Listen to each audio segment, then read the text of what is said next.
Blog Talk Radio. Hello, everyone. This is Laurie Smith on Blog Talk Radio. Good morning. It is 6 o'clock here in the morning, Calgary, Alberta, Tuesday morning, January the 4th. I'm happy to be here. This is One Child Abuse Survivor to Another. We're on for 30 minutes. It's a live internet streaming radio broadcast from blogtalkradio.com. And I'm just waking up having some coffee. And I wanted to talk about, finish up the article, Post-Abuse Vulnerabilities. And we've almost finished that up last week. And hopefully the show is streaming a little bit better. I went and listened to the shows yesterday in the morning and in the evening, and both shows were, the sound was no good on both shows. I'm not sure why. I had a bad connection all day. So I'm hoping you can hear me this morning, and it's a little bit better sound for you. Thanks for tuning in. I really appreciate it. It's just awesome. Appreciate the support and everybody who's taking the time to listen to all my shows. I'm not a counselor or therapist. I don't hold any certificates in those areas. I'm just a private citizen paying to do my own blog talk shows, and mainly so I can have a prime time spot. That's why I'm paying for those shows, and also so I can do coming up in the future. They're changing it, and I want to be able to do at least an hour a day. So I'm continuing to pay for my blog talk shows. So I'm not a professional. You have to listen at your own discretion. I'm a survivor of child abuse, and I'm the Canada Regional Director for Catchers for Abused Children. And, we're fighting to save children's lives. And I just wanted to be one more voice out here talking about the issues surrounding child abuse, really, speaking out against child abuse and standing up for child rights, right? We all have to do that. Otherwise, nothing's going to change. We all need to get involved. And I thought, hey, what do I have better to do with my time? So that's why I'm doing this. And also to be just another voice for survivors out here who I know, sadly enough, there's so many of us. And so, you have to listen at your own discretion. All of the topics of abuse that surround abuse are sensitive to a lot of people, and so you have to know what's comfortable for you to listen to, right? So if you find that any topics like this might make you uncomfortable, you have to listen at your own discretion. It's clearly your discretion. And young people under the age of 18, I just ask that you have someone listen with you, and then, give you permission whether or not you can listen to my shows or not, age appropriately and everything. There's a lot of adult content on my shows, and mainly I just believe in protecting children at all times, and so I would ask that you have permission to listen to all of my shows or any of my shows, right? Thanks, everybody, for tuning in. We're going to get right into this topic, and I did pop this link into the chat room here. This is from mentalhelp.net, and it's called Post-Abuse Vulnerabilities. It's from www.mentalhelp.net. And it's by Catherine Patricelli. She wrote this, updated it December 15th, 2005.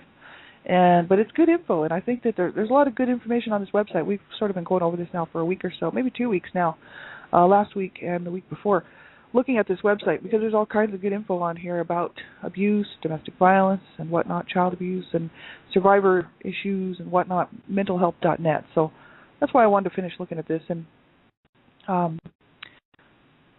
you can, go on there and check it out for yourself. I mean, there's just tons and tons of info there. So we're going to finish up this one particular article and then move on from here. I'm going to see maybe another on this particular website that I want to take a look at, and then we'll move on, but we'll see. So we'll finish this one up. And we left off talking, not yesterday, but on Friday, we were looking at this, and she was kind of going through some stuff saying that, while some abuse victims develop diagnosable mental health or medical disorders, the majority of abuse survivors will end up with less severe outcomes that might be best described as subclinical. So not sufficient to meet criteria for a disorder. Just issues that people might suffer with, right? But it's not necessarily considered to be a disorder, but just post-abuse issues, right? So she went on to explain that these issues may include, and she listed a whole bunch of stuff off. This is kind of where we left off in the article. And I know we were talking about difficulty developing or sustaining healthy, long-term, intimate relationships.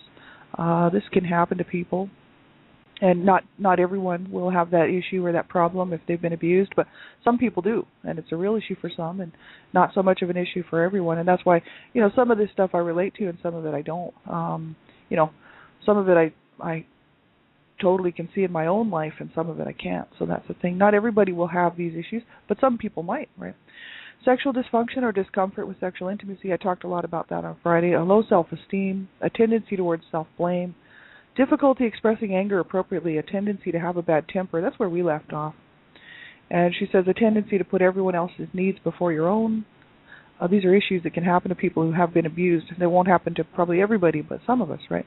Anxious, panicked, or depressed feelings, suicidal thoughts, and she goes on to describe quite a bit more there. And difficulty expressing anger appropriately, a tendency to have a bad temper. I mean, that's something that can happen to people. I know I didn't know how to express my anger appropriately, and I didn't want to hurt people after I grew up and was in my 20s and stuff, and realizing that my behavior was really just a learned behavior, and the way I was behaving was the way that I was watching everyone in my home behave.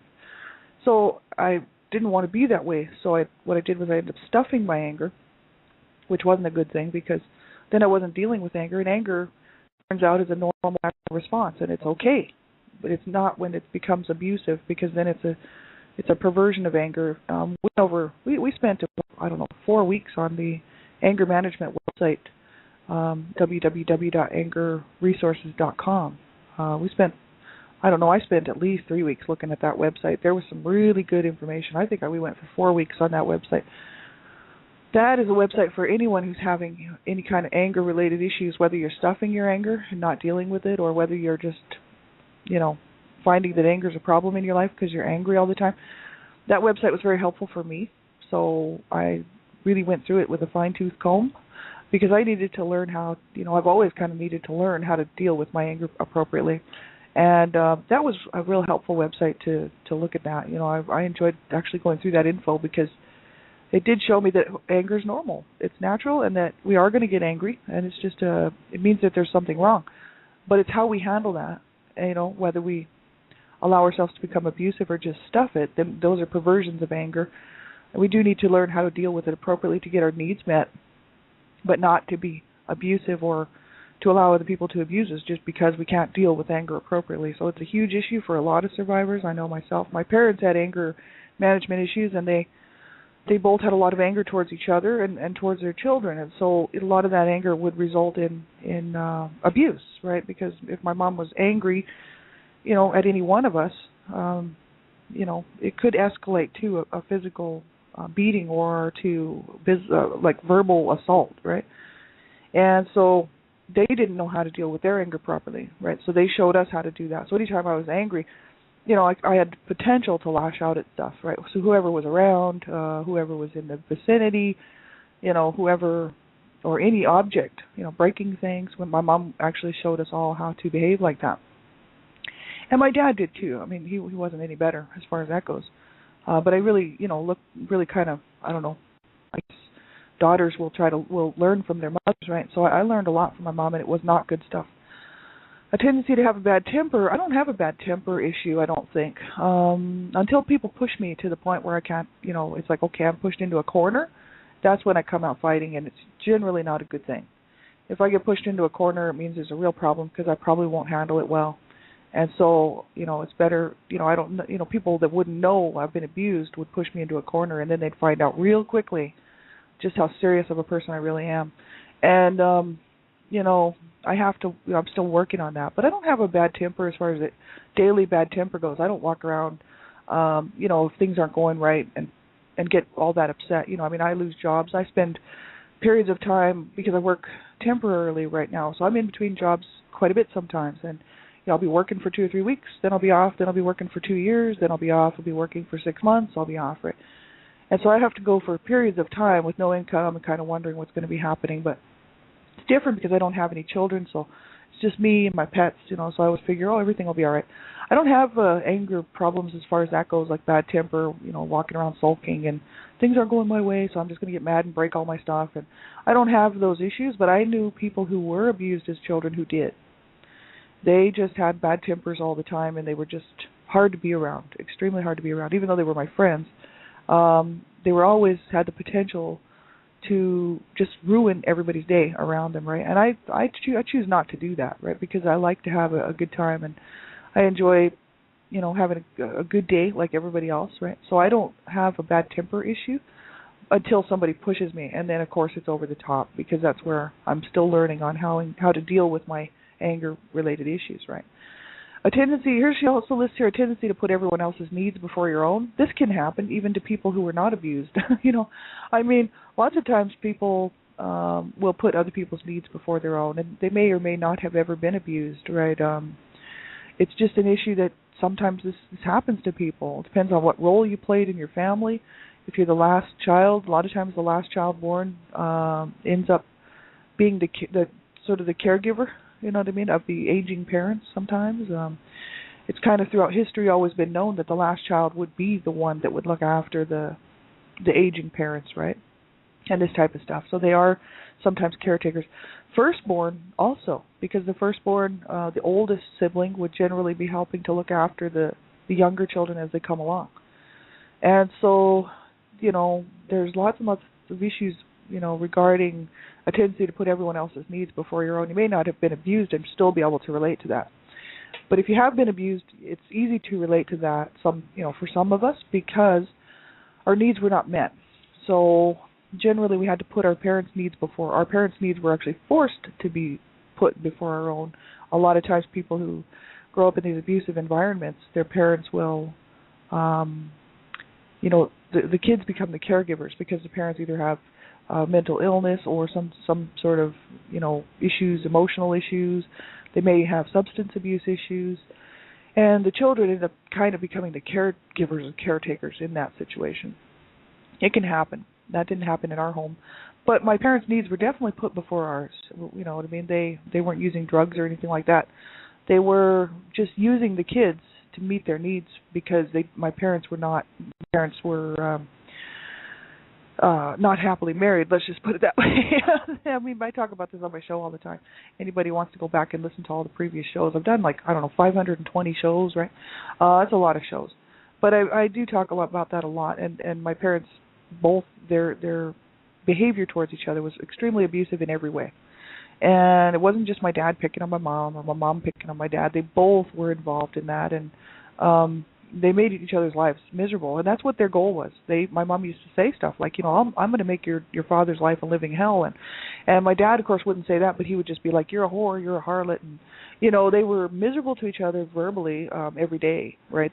They never ever said, oh, I love you, dear, and you're such a good wife, oh, you're a good husband, or none of that, right? It was like, cursing each other to hell, damning each other to hell, hurting each other physically as well as verbally and emotionally, psychologically. I mean, the whole 9 yards. And sexually, my dad was a sexually abusive man towards my mother. Absolutely horrific what he did to her. And so it's no wonder that she felt the way she did towards him. I don't think the marriage started out that way.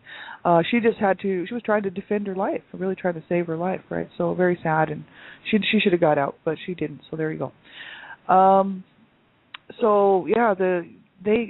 Because my parents weren't getting along, my parents were always trying to use the kids to meet their needs, emotionally, psychologically, in every way, trying to get the kids to side with them.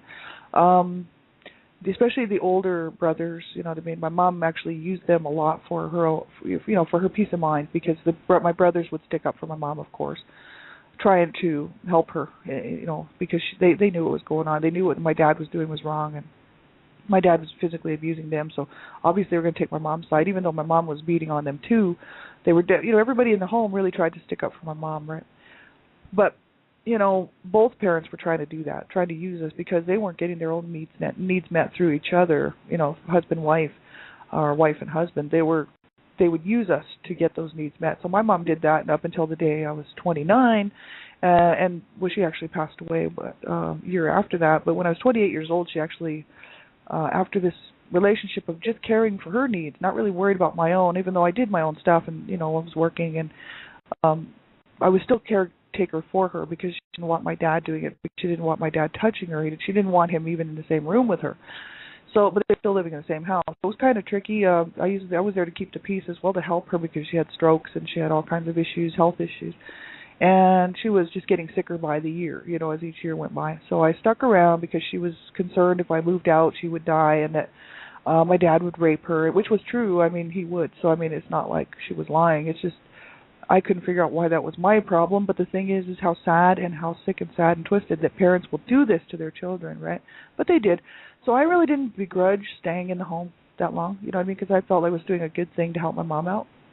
Because I always loved my mom, even though she was my main abuser. I always loved her dearly, and was always trying to get her love and trying to kind of gain her a little bit of something that I missed out as a child, right? So at the age of 28, she dropped a bomb on me again and said that, we were not wanted. She didn't want children. None of us mattered to her, and we didn't mean a thing to her. And I was just like, you've got to be kidding me. I mean, she basically used me and strung me along and dropped the bomb on me again. So not only was I abused as a child, She manipulated my whole entire adult life in my 20s. So at the age of 29, I moved 2,000 miles away from them, and really was prepared to cut all ties. At that point, a year later, she died. I went down, actually saw her before she passed away, and I was there for 1 hour before she passed away. And she, she said, "Oh, I'm sorry, I was a bad mother," but she never ever apologized for what she did to me, never. And I was never going to hear any good stuff from her lips. She just used her children, and so did my dad. My dad is mentally ill, so I can kind of see that. My dad is borderline schizophrenic, and who knows what else, right? Sadly enough. So a lot of times parents will use their children, and so children will learn at a young age how to put everyone else's needs before their own. And okay, at the age of 44, I just turned 45, and I just made a commitment to myself that my needs were going to come first now. You know what I mean? And as much as I still want to be able to help other people and want to, especially in my personal life, you know what I mean, and try to help people and be a good person, my needs have to come in there somewhere too.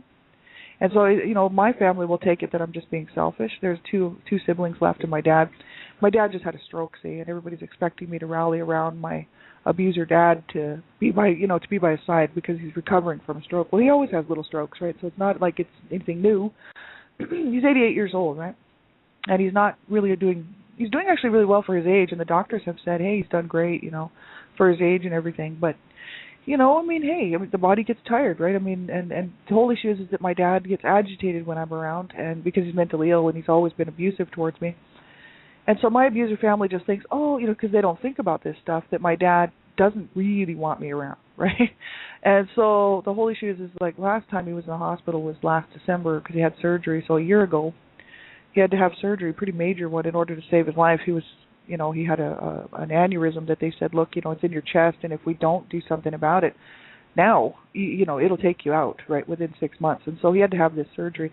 And he was in the hospital, and I was there with my sister and my niece, my grown niece. And my dad, because he's schizophrenic, right, he was thinking that the doctors are going to kill him. And so he was laying in the bed, and he's like, the doctors are just going to kill me. I know they are. They're going to let me die, and they're going to say it was just old age and natural causes. And me and my sister were telling him, no, Dad, the doctors are trying to save your life, right? So we were talking to him, trying to get him to understand that he was there because the doctors wanted to help him, not because they wanted to kill him, right? But my dad's paranoid schizophrenic, right? So he's got a real problem. So we were trying to console him, and he got upset because I was trying to console him, and he told me that if he wasn't 88 and lying in a hospital bed, he would get, or if he wasn't sick and in the hospital bed, he'd get up and punch me in the nose. But that's the relationship between me and my dad. It doesn't work. It never has worked, and it's not my problem because I've really tried to be there for him. I've tried to be a good person. I let him stay with me for a year when nobody else would, which is a fact, because he's mentally ill, right? My sister had him for 5 years and said never again, after my mom passed away years and years ago. My brother said no way, right? So he came and stayed with me for a year and made my life miserable, and that's why I wrote my blog, Not So Far Memories Growing Up in an Abusive Home, which actually got turned into the book A Life of Death, The Redemption, right? So, the guy drove me absolutely insane the year that he was here because he's insane. It's really hard to be around somebody who's insane, and I'm really new. And the whole thing is I grew up with this man, so I know how he is, right?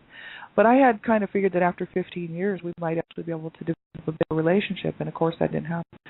Well, what else is for your own? I'm not doing that anymore, especially where my dysfunctional family comes in. They all want me to continue to play that role of being caregiver and caretaker because I stayed with my parents till I was 29 years old, looking after my mom mainly.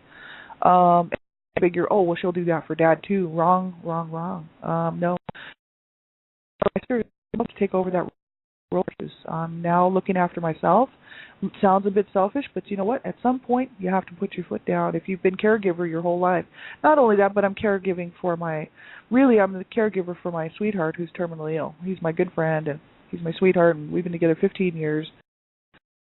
So we don't know his illness, and he's very sick, and he's getting close to the stage of time.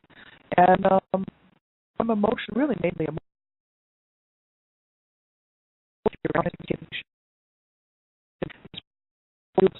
So I'm already somebody. So I'm not definitely going to be the whole entire life. It's been decent to me, not one day. So why should I care, right? Anybody who wants to see what my parents actually did to me and to my sister, if you detail it in the books, I detail it pretty good because I wanted people to know what happened. And I'll be actually talking about this. This is a topic that I'll be bringing up here on my shows coming up very soon about child physical abuse, right? And I talk about all the different types of child abuse, but I'm actually going to tie this one into my story and really focus on it for a while because I want people to know, exactly what they did. And it's absolutely ridiculous that I should support this man after what he's done to my family. Like I told my dad years ago, I said, you're just lucky, really, that any of us talk to you, period. That any of your children will have anything to do with you after what you did to the family. I mean, you know what I mean? He would even admit it. He'd be like, you're absolutely right. I am lucky that my children will have anything to do with me because, he admits what he's done. Well, he has to. He was brought up on child abuse charges. So was my mom, right? I mean, they didn't deny it. And the issue is that, he knows, but the whole issue, then the rest of the family is so dysfunctional and codependent that they think in the back of their mind that none of that stuff even happened. And, oh, life is great. Oh, look at Dad, poor Dad. It's like, no, not poor Dad. Poor Dad's fist was in my face every chance he could get it there. You know what I'm saying? Belt and fist and everything else, right? The man was highly abusive especially towards me, but towards my brothers as well. And it's like, why, would I want to help this man, right? I mean, hey, I've been good to him. You know what I mean? I've helped him out. I even let him stay with me for a year, for God's sakes. You know what I mean? But I'm not going to give up my own needs and put his needs before mine, period, anymore. You know what I mean? My mom's passed on 15, 16 years now, and so I no longer have to be caretaker to her, thank God. You know what I mean? Spent my whole, young adult life doing that. Why would I want to do that for my dad? Yeah, I don't think about it, you know what I mean? But my family, sadly, my dysfunctional, codependent family still thinks, for some reason, that I'm going to rally around my abuser dad, who has never, ever done he's done a few nice things for me. He did send me on a trip one time. He gave me the money to go on a trip, which was great. But he was not there for me as a young person. He was not there for me as a child. He was not there for me as a young teenager. He was not there for me in my young adult life. And then, of course, after my mom passed away at the age of 29, I had moved to Canada. We had 15 years where we were separated and apart, and it was great, and I loved every minute of it. And then, now he's back in my life. It's like, what, I'm supposed to rally around this man who hurt me and my family? No, so, that's the whole issue. I've decided to put my foot down, and my needs are actually going to come first now. And you know what? I'm happy I've done this because it'll be the very first time in my life where I've actually done this and say, no, my needs are coming first, And to some people it sounds so selfish, but not when you see what people have done to another person. And yet they would expect you to put their needs before yours, which is what my parents have done always, right? So that's the whole issue. I have put my foot down and said no more. My needs come first from here on out. So there you go. We do have to take care of ourselves, you know what I mean? And I don't mind helping people out. I don't mind helping, especially my sweetheart out, right? Because he's a good man. And but as far as putting my abuser dad's needs before mine, no, not ever again, right? So that's the whole issue. Or my dysfunctional family, my sister and my brother who are still left, and really my nephew, he doesn't really count in this because I don't really talk to him anyway, but especially my sister and my bro. Would I put their needs before mine? Not ever. No, not ever. Do they do that for me? No. My brother hasn't talked to me for 5 years. He did send me an email the other day. First time I've heard from him in 5 years. Who's older? He is. He's 16 years older than me. He should, he's the reason I stopped talking to him in the first place is because he was being abusive. And I found he was calling me every day, reaming me out on the telephone. And I finally stopped talking to him because he's being a jerk. So, no. Put their needs before mine? No, not ever again. So that's what I'm saying. We really have to look out for ourselves and be very careful. Don't meet other people's needs and not meet our own too. I mean, hey, it's okay to meet other people's needs as well, but not to allow yourself to be squashed and lost in the whole thing, because you do count, right? And your life is important. And at the end of the road, you will end up feeling like a martyr if you don't do that. At the end of the road, you'll be like, I helped everybody and nobody did anything for me. And it'll be true because you allowed it, right? And that's what happened to my mom. She was kind of lying because everybody was always trying to meet her needs. But she always, at the end of the road, she felt that no one ever did anything for her and that, she was narcissistic and she was everything else. She was very mentally ill as well as my dad. And but at the end of the road, we have to get our own needs met too, so we can have a good life, right? But we can still help people. That's fine. But we need to make sure that we're not lost in that, right? And that's very important, absolutely. And the next thing that she talks about here is anxious, panicked, or depressed feelings. This is something that can happen to people post-abuse, right? If you've been abused as a child or even in a domestic violence situation, you might feel anxious, panicked, or depressed, and that's something that can happen to people that haven't been abused.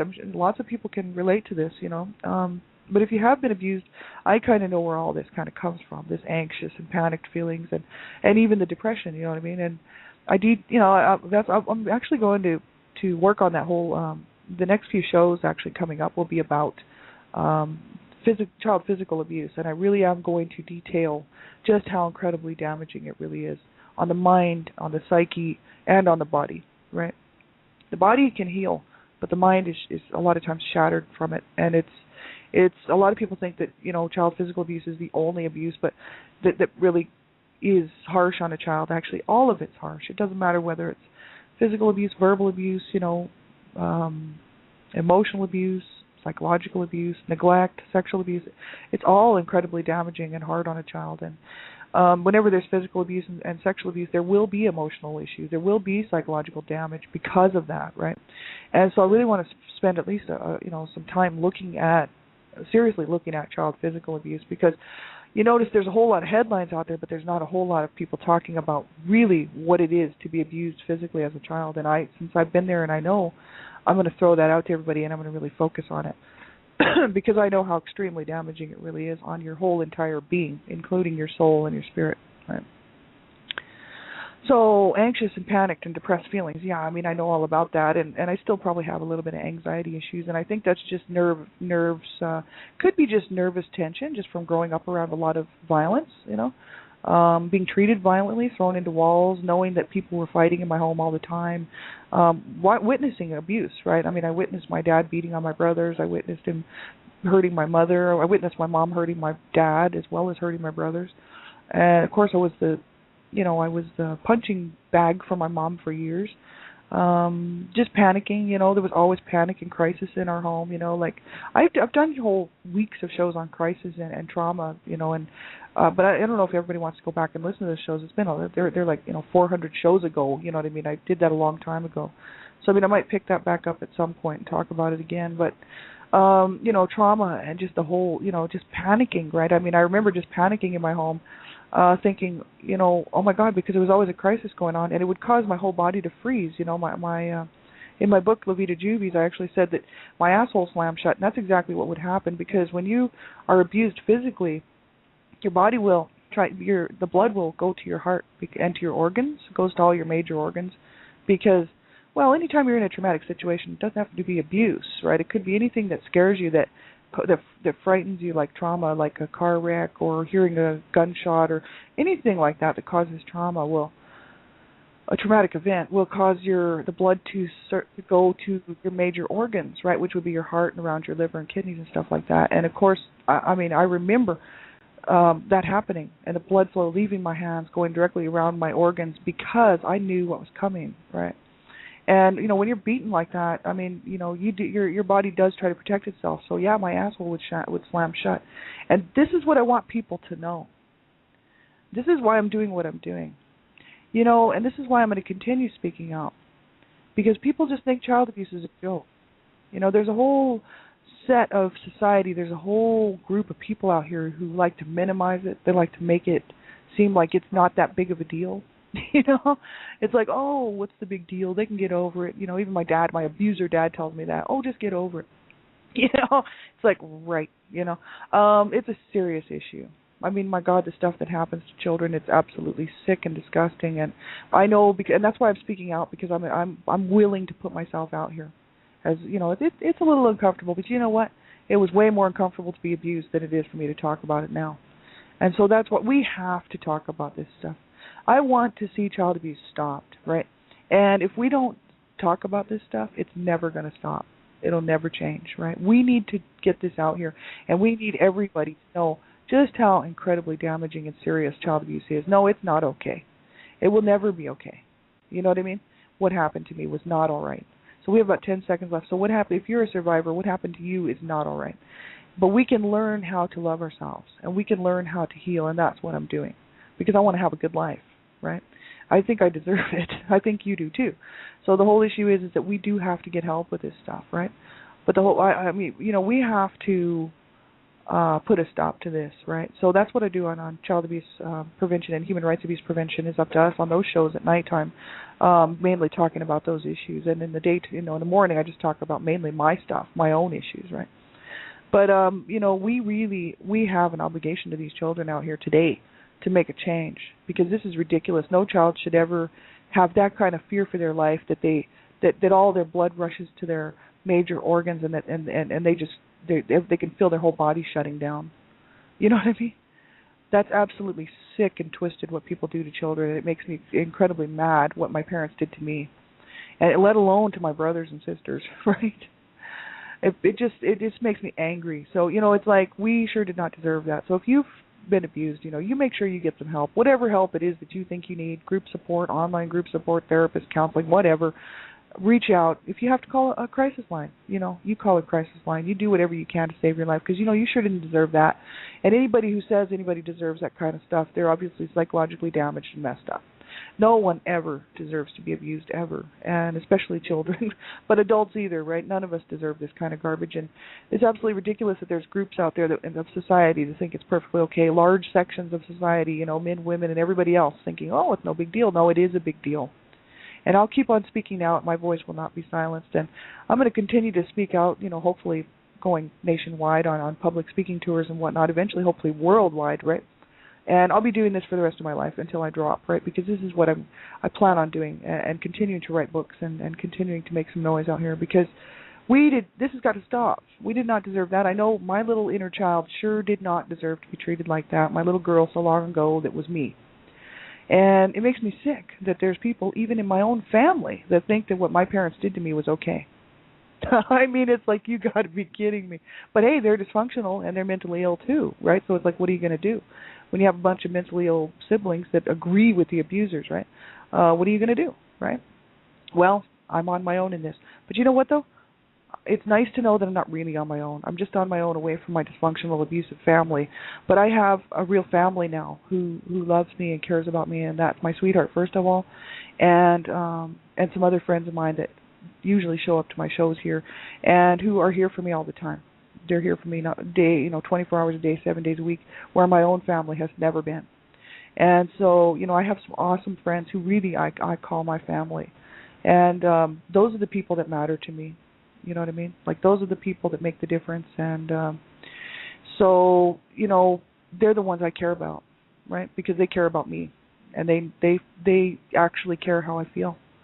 And so, I just, you wait, because eventually, if you don't have a good friend now, if you just keep reaching out, sometimes we have to do that. We have to be the ones to reach out first. It usually is that way. That somebody may not reach out to us first. We have to reach out, right? So whatever you have to do, but you make sure that you get yourself some help, and you stick it out with us, right? You stick it out with me and all the other survivors out here, and make sure that you do get some help, right? And we'll talk to you later. I'll be back on tonight on Dreamcatchers Talk Radio here on Blog Talk Radio at 10 o'clock p.m. Eastern Standard Time. And that's www.blogtalkradio.com/Dreamcatchers. And then on tomorrow, I'll be back, one child abuse survivor to another. We'll finish this article off, and then we'll move on from there. But have a great day, everybody. Take really good care of yourselves. I'll be around for a little while today. And if you need to get a hold of me, you can leave me a message here on Blog Talk Radio or on Facebook or whatnot. So we'll talk to you later. Have a good day. Talk to you soon. Bye-bye.